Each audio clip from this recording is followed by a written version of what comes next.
आपल्या चॅनलवरती सर्वांचं अगदी मनापासून स्वागत आहे। तर आपण या व्हिडिओमध्ये हरतालिका पूजन कसं सोप्या पद्धतीने करायचं हे बघणार आहोत। तर या वर्षी 2024 मध्ये 6 सप्टेंबर 2024 ला म्हणजेच शुक्रवारी हरतालिका पूजन करायचं आहे। तर बघा, भाद्रपद शुद्ध तृतीयेला हरतालिका पूजन केलं जातं। यालाच हरतालिका तृतीया असं देखील म्हटलं जातं।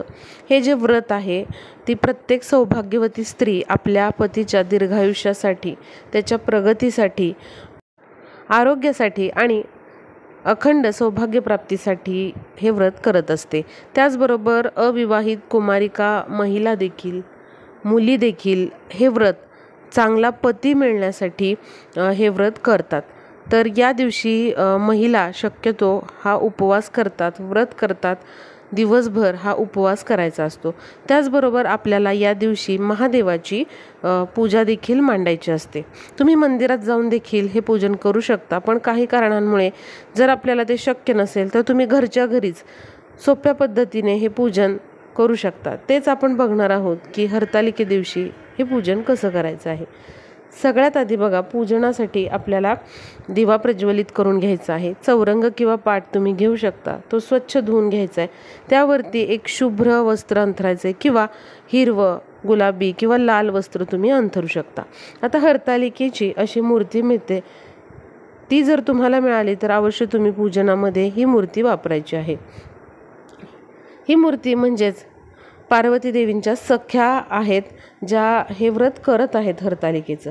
आता बघा, या पूजनाचं सगळ्यात अधिक महत्त्व म्हणजे वाळूची शिवपिंड तयार करणे। हरतालिकेचं जे पूजन आहे त्यामध्ये वाळूची अशी शिवपिंड तयार करण्याला अत्यंत महत्त्व आहे। त्यामुळे अशा प्रकारे जी वाळू असते ती आणायची आहे, ती स्वच्छ धुवून घ्यायची आहे आणि अशी छानशी शिवपिंड आपल्याला तयार करून घ्यायची आहे। तुम्हाला ज्याप्रमाणे जमत आहे त्याप्रमाणे तुम्ही ही वाळूची शिवपिंड तयार करायची आहे आणि या शिवपिंडीचं आपल्याला पूजन मनोभावे करायचं आहे। तर या ठिकाणी बघा, इथे ही वाळूची शिवपिंड जी आहे ती मी तयार करून घेतलेली आहे। अशी शिवपिंड तयार करून घेतल्यानंतर आपल्याला इथे नंदी, वाळूचाच नंदी तयार करायचा आहे। त्याचबरोबर आपल्याला इथे पार्वती माता आणि तिच्या सख्या देखील वाळूनेच तयार करून घ्यायच्या आहेत। म्हणजेच वाळूनेच इथे आपल्याला नंदी महाराज, त्याचबरोबर पार्वती देवी आणि पार्वती देवींच्या सख्या तयार करून घ्यायच्या आहेत। अशा प्रकारे 5 ठिकाणी आपल्याला ही जी वाळू आहे ती ठेवायची आहे। म्हणजे अशा प्रकारे पूर्ण कैलासच इथे उतरवल्यासारखा आपल्याला वाळूने तयार करायचं आहे। आता शिवपिंड झाल्यानंतर आधी आपण गणपतीचं पूजन करून घेऊया। त्यासाठी अक्षता आपण थोड्याशा ठेवणार आहोत, त्यावर हळद कुंकू वाहून घेऊयात आणि सुपारी आपण ठेवणार आहोत गणपतीचं पूजन करण्यासाठी। तुम्ही गणपती बाप्पांची मूर्ती देखील ठेवू शकता, त्यावरती हळद कुंकू आपल्याला व्हायचं आहे। आधी सुपारीला म्हणजेच गणपती बाप्पांना आपल्याला दुधाने, पाण्याने अभिषेक करून घ्यायचा आहे आणि नंतर इथे आपल्याला तांदळावरती गणपती बाप्पांचं पूजन करायचं आहे। दुर्वा, लाल फूल वाहून घ्यायचं आहे। वक्रतुंड महाकाय सूर्यकोटी समप्रभ निर्विघ्नं कुरु मे देव सर्व कार्येषु सर्वदा असा मंत्र आपल्याला बोलायचा आहे। गणपती बाप्पांचं पूजन करायचं। त्यानंतर हरतालिका देवीची जी मूर्ती आहे त्यांना देखील हळद कुंकू व्हायचं। जी छोटीशी पिंड आहे या मूर्तीच्या तिथे, तर पिंडीला पण आपल्याला भस्म वगैरे लावून घ्यायचं आहे। आता जी वाळूची शिवपिंड आहे त्यावरती फुलानेच आपल्याला पाणी शिंपडायचे, कारण आपण असा अभिषेक नाही करू शकत वाळूची शिवपिंड असल्यामुळे। त्यामुळे फुलानेच पाणी शिंपडून घ्यायचे। त्याचबरोबर कच्चं दूध आपल्याला फुलानेच शिवपिंडीवरती शिंपडून घ्यायचंय। आता बघा, पांढरी फुलं जी आहेत ती या शिवपिंडीवरती वाहून घ्यायचं आहे। त्याचबरोबर फुलांनी जमेल तेवढी तुम्हाला इथे सजावट करून घ्यायची आहे। सजावट तुम्हाला जमेल तशी तुम्ही करू शकता। पांढऱ्या फुलांचा वापर तुम्ही शिवपूजनामध्ये करायचा आहे। थोड्याशा अक्षता आपल्याला शिवपिंडीवरती वाहून घ्यायच्या आहेत। हरतालिका मातेला देखील आपल्याला फुलं वाहून घ्यायची आहेत। जी काही फुलं आहेत तुमच्याकडे ती तुम्ही या ठिकाणी पूजनात वापरू शकता। आता बघा, या पूजनामध्ये 5 प्रकारच्या फळझाडांची, फुलझाडांची पानं वापरण्याची पद्धत आहे, याचा खूप मान आहे. त्यामुळे तुम्ही 5 झाडांची पानं यामध्ये वापरायची आहे. फळझाडं असतील किंवा फुलझाडं असतील, आंबा, पेरू, त्याचबरोबर जांभूळ, चिकू, अशा प्रकारे ही तुम्ही फुलं जी आहेत फळझाडांची ती वापरू शकता. फुलझाडांची देखील वापरू शकता किंवा 5 झाडांची नाही तुम्हाला मिळाली पानं तर एकाच झाडाची 11 पानं देखील तुम्ही इथे वापरू शकता. आता बघा, ही पानं का व्हायची, तर असं म्हटलं जातं पार्वती मातेने महादेवांना पती म्हणून प्राप्त करण्यासाठी या पानांवरती व्रत केलेलं होतं. ही पानं जी आहे त्याचं सेवन केलेलं, म्हणून पानांचा वापर आपण या पूजनामध्ये करायचा आहे. शिवपिंडीवरती वस्त्र जे आहे कापसाचं ते व्हायचं आहे. त्याचबरोबर 2 पानाचे विडे ठेवायचे आहेत, म्हणजे जे विड्याची पानं आहेत ती जोडी ठेवायची आहे 2 ठिकाणी.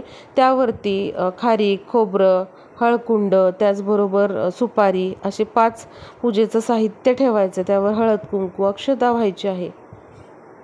एखादं कुठलं साहित्य नसेल तरी चालेल, काही हरकत नाही. त्याऐवजी तुम्ही थोड्याशा अक्षता वाहवू शकता.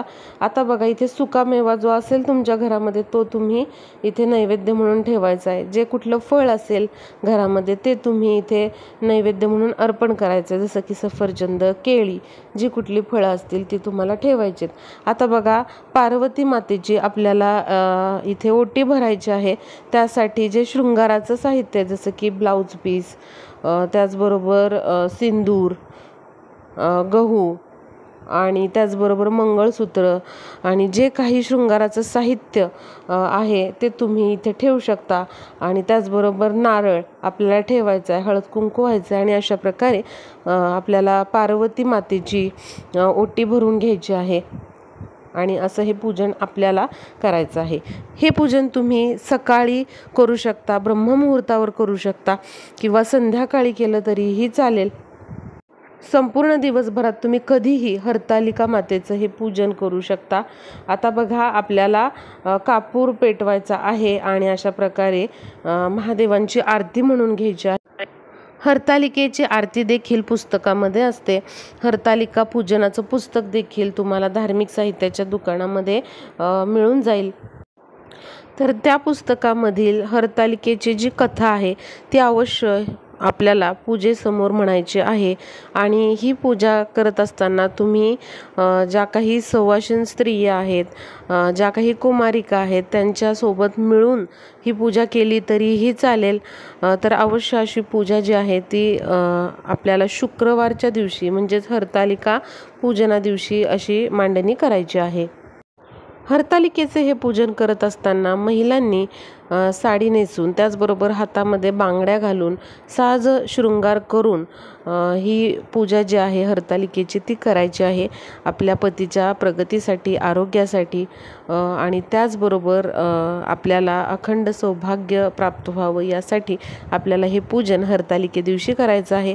आणि कुमारिका पण हे पूजन करू शकतात. तर अवश्य या व्हिडिओला शेअर करा, म्हणजे सर्वांना अशी ही पूजा मांडणी करता येईल.